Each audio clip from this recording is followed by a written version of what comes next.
இப்ப என்ன, அவனை தூக்கிடலாமா? அவன் நான் கமிஷனர் பொண்ணுன்னு நினைச்சியா? இல்ல ஜேகேன்னு நினைச்சா ஈஸியா தூக்க? நீ நினைக்கிற மாதிரி இல்ல, அவன் பெரிய ஆள். அது எவ்வளவு பெரிய கோட்டை.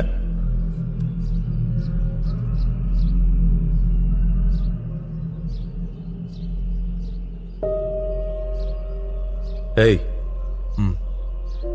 நீ தூக்கிட்டியா? ஏய், என்ன விளையாடுறியா? அவன் எவ்வளவு பெரிய ஆளு, அது எவ்வளவு பெரிய கோட்டை. அவனை போய் எப்படி? நீ தூக்கிட்டல்ல? அவனை தூக்கிட்டல்ல? சொல்ல, உன்னை பார்த்தாலே தெரியுது ஏதோ பண்ணிருக்க. உண்மைதான? தூக்கிட்டல்ல? சொல்ல ராஜு, நீ தூக்கிட்டல்ல? விட்டுருவாமா? நீ தூக்கிட்டல்ல? வா.